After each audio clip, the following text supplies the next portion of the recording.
L'ENSAE Paris est faite pour vous si vous aimez la data science et la modélisation de phénomènes aléatoires. Si vous êtes intéressé, curieux par des domaines d'application qui sont variés mais toujours en prise directe avec l'actualité, je peux reprendre la maxime de l'Institut des actuaires. L'ENSAE Paris est faite pour vous si vous souhaitez éclairer les risques et tracer l'avenir.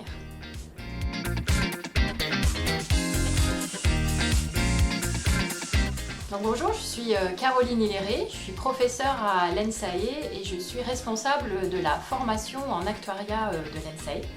Donc en tant qu'enseignant-chercheur, j'ai deux activités. Ma première activité concerne l'enseignement, donc j'enseigne essentiellement en troisième année de l'ENSAE, ce qui correspond au niveau Master 2, et en finance. Donc en particulier un cours sur les taux d'intérêt et puis un cours sur le risque de crédit. Donc une autre partie de mon activité concerne la recherche que je fais au sein du CREST, qui est le centre de recherche en économie et statistique. C'est le laboratoire de recherche auquel est associé l'ENSAE. Et mes thèmes de recherche portent sur la modélisation mathématique pour la finance et l'assurance. Et en particulier, je m'intéresse aux risques cyber et aux risques financiers long terme. Être un actuaire, c'est bien sûr avant tout être un excellent mathématicien, un expert de la data, mais pas seulement. Un actuaire se doit aussi de donner, de pouvoir éclairer la data, de donner du sens aux données, notamment en utilisant ses compétences dans des domaines variés, donc que ce soit l'économie, la finance, la gestion des risques, etc. Il est important de mentionner que la formation en actuariat de l'ENSAE est l'une des 8 filières de formation qui est reconnue par l'Institut des actuaires et c'est la seule école d'ingénieurs notamment.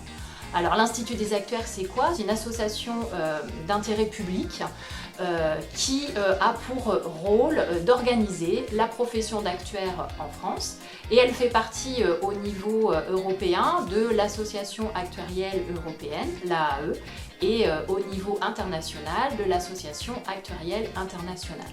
Donc si vous choisissez en troisième année de l'ENSAE la voie de spécialisation en actuariat, eh bien vous aurez la possibilité de devenir actuaire associé puis certifié de l'Institut des actuaires et donc d'obtenir in fine le titre reconnu internationalement d'actuaire fully qualified qui est donc reconnu et renommé à l'international.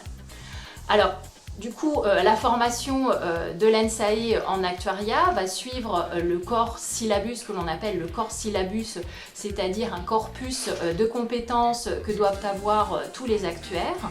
Donc c'est un socle méthodologique qui est à la fois très pointu mais aussi très généraliste, donc en mathématiques, en statistiques, en économie, en finance et en gestion des risques et aussi en réglementation.